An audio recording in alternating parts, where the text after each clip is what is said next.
And welcome back to the Webster's Red Door podcast. I'm Maggie Sanchez, and I'm the host of this little lovely podcast where we discuss topics surrounding the English department here at Webster. And today I'm sitting down with someone who not only is the current faculty editor of the Mercury, an annual publication here at Webster, but also a professor that specializes in early modern British literature with a focus on issues surrounding women and gender, and is probably the only teacher to ever get me to enjoy reading Shakespeare. I'm talking to the one, the only, Anne Mcllhaney. Hi, man. How are you? Doing well. Thank you. Can I ask you a question? Sure.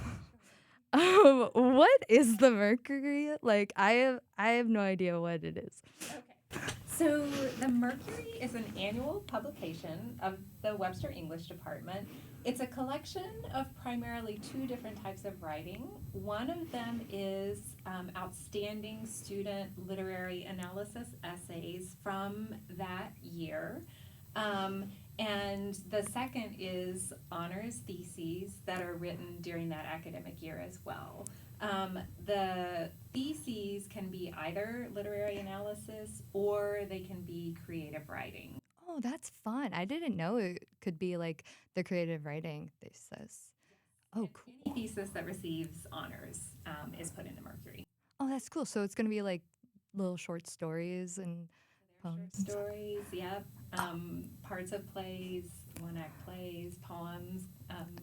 Oh, that's cool. Cause I'm just staring at it and I'm like, she is a thick boy. So now I can't wait to like read it. So can you tell us like how students are selected? Like, it's just like honors thesis? So the honors theses are only theses that are written in a given year that received honors. And I don't know if you want me to go into how students receive departmental honors a little bit. Sure. I mean, Okay. Because to get to the point of writing a thesis, they have to do certain things before that, sort of in the process of there being a major. So they have to take a couple of additional foreign language classes or classes on literature and translation. They have to maintain a certain GPA. They have to take an additional upper level courses, and they have to get permission to write the honors thesis. And again, those could be either creative writing or literary analysis. Um, then the writing of the thesis itself is a pretty rigorous process. yeah. Students who are doing a literary analysis essay do a 1 credit hour like reading course the semester before they actually write the thesis, just to be sure that they have enough time to actually get the thesis researched and and then even then it can be challenging for students in their senior year to write a thesis that is at the honors level. So it's not a given that if you write a thesis, it's going to get honors. But those who make it through that rigorous process, those are the ones that go into the Mercury. And also, there's a sort of in honor of that, the day typically before commencement, there is an honors thesis reading. So students will read usually a port, not the whole thing because they're too long, but a portion of their thesis to invitees, and that's and that's also typically the day that we distribute the Mercury that it actually comes out. Oh, that's cool. Cause like if I went through all of that, I think I would like just pull out my hair. Like, It's an amazing accomplishment. So, they are my heroes. yeah. Um, So that's only the literary analysis essays. Typically, faculty in the English department will I put as faculty editor this. Whenever I am faculty editor, and that's a position that rotates between faculty members. But in the fall semester, I'll put out a call just reminding faculty we're going to be looking for papers to publish in the Mercury, so save the best ones from your classes. And then typically, not a lot comes in. So I send out a reminder in the spring, sometimes 2 reminders in the spring, and then the papers start coming in. And the way that those are selected is just faculty selects them and sends them to me, and we put them in the volume. ah, that sounds like a lot of reading. I say as a creative writing major. It's so fun because, Webster English and creative writing students are so talented. There's Oh, for sure. such a wealth of.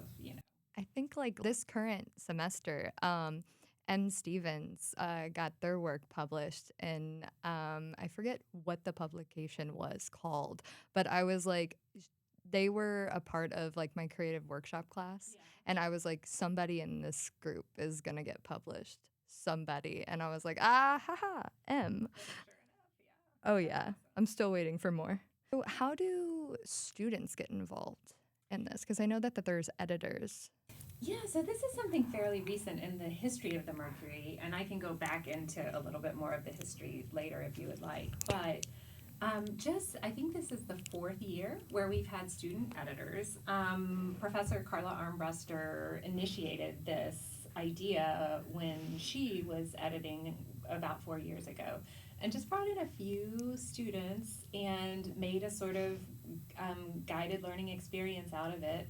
And they were the ones who did the copy editing, and of course Carla was involved, as I still am, in that process. But it gave the students a great opportunity to get some experience with copy editing and this kind of publication.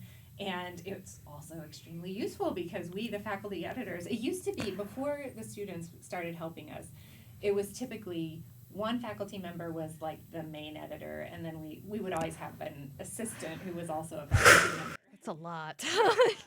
Because we need it. It's always good to have a second set of eyes, you know. Oh, for sure. But now that we have this process going, a lot of students have expressed a lot of interest, and it's been really fruitful and productive in a lot of ways. So it has become a part of our practicum experience through the English department. So beginning next, probably in the fall, students will be able to apply to be on the Mercury editing team, and just through the same process that the other practicums are applied for. And then they will be selected, and it's a 1 credit hour practicum spring 2, because that's when the papers start coming in and we have something actually to edit. Gotcha. Get involved, guys, if you guys want to be like editors in the future. This is like a perfect experience for you to have and like actually put on a resume that you edited something for like a publication. It was a great experience, yeah. Oh, for sure. So, what made you choose English as a major? I'm just curious. Interesting. Because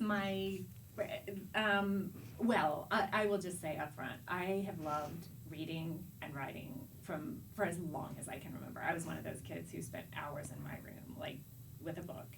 And also whenever I got some sort of assignment to write something, you know, creative work or something when I was in elementary school, I still remember just loving, like, finding, like, creating a new world or something like that.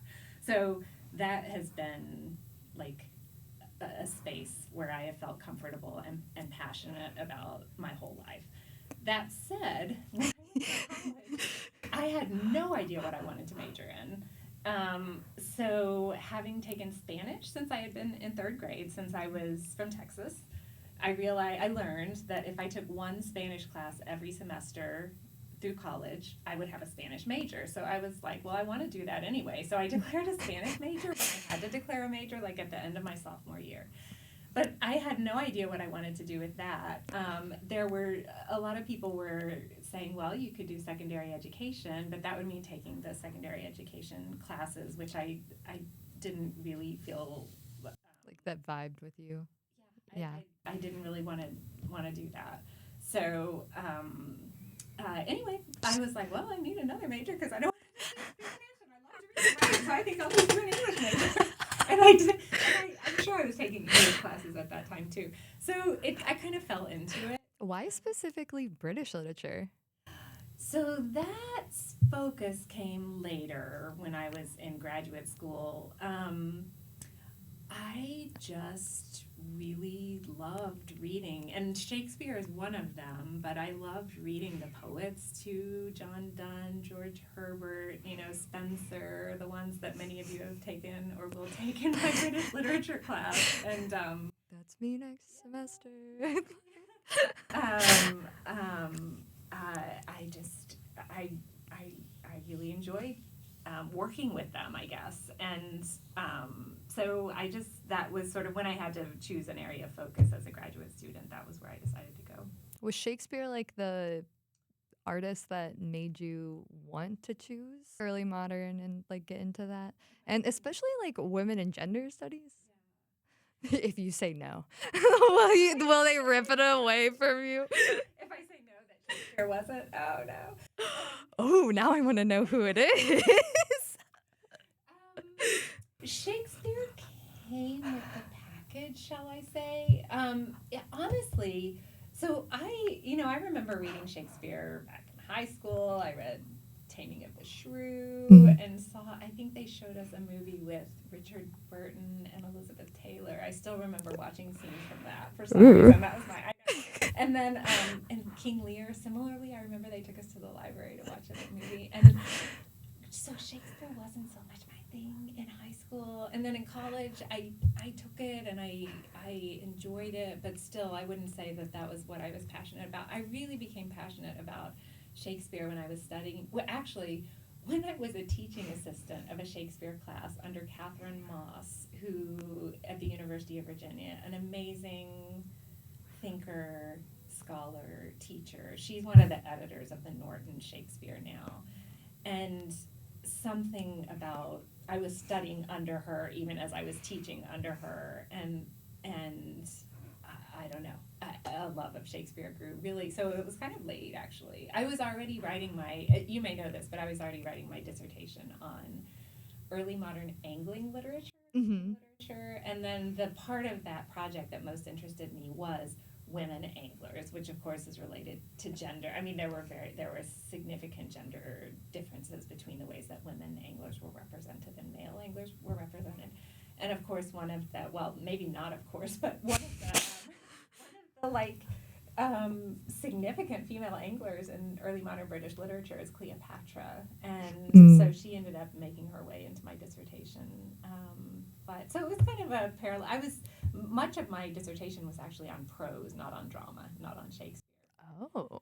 Really, it was when I came to, so I taught some Shakespeare at the University of Virginia as a graduate student, but when I came to Webster, Shakespeare became a course that I taught every single spring. It involved English and conservatory students. I brought with me that love that I think had developed while I was a graduate student. And the more, am I talking too much about Shakespeare? No, I was literally fascinated by it because like last semester when we had to read Romeo and Juliet, I was like, I read this in high school. Did not vibe with it, mainly because it was so hard to get past like the constant sonnets that were happening.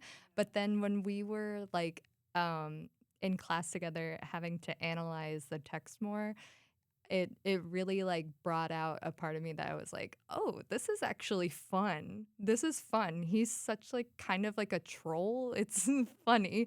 It's great. Like especially the friar. I wanted to do my final paper so badly on the friar, but then I was like, no, the parents are crap. So I'm gonna literally just do my paper about the parents. But no, please keep going. Just because like it's just like Shakespeare is such like I feel like Shakespeare is such a polarizing topic because like either you hate him or you like him. So it's like, how did you start liking him?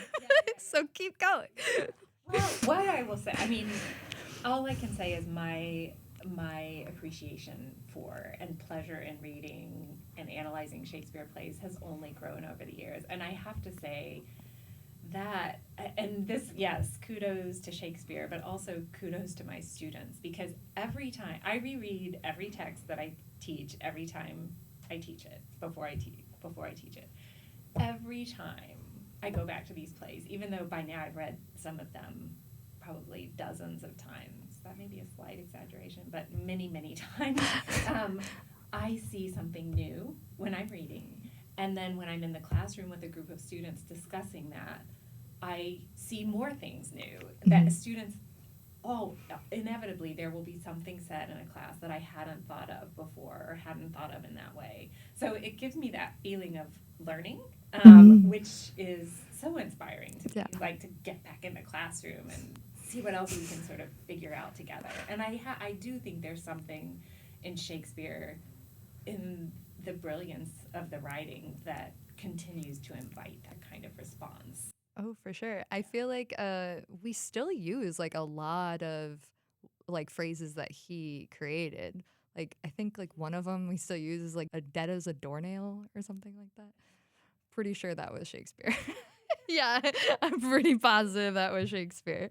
But no, I love that. I remember, I'll fact check myself on this later, but I remember overhearing a conversation where somebody said, well, Shakespeare said, to thine own self be true. And I was like, are you sure it was Shakespeare who said that? Or one of his characters who said that? And I'm pretty sure it was Polonius who said that, who's like one of the most untrue to himself characters in Shakespeare. So it's clearly ironic.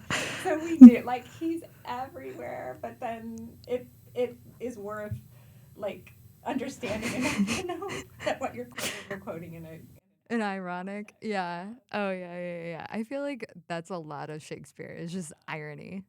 He really focuses on irony a lot, and I think that's hilarious, and that's why I call him a troll. I think that's apt. Oh my god. But well, it was like so nice sitting down and talking with you, Anne. Thank you. Nice to talk with you. I know. I can't wait for next semester because I'm taking Britlet 1. And as always, please follow us at English at Webster on Instagram and Facebook. And until next time, bye.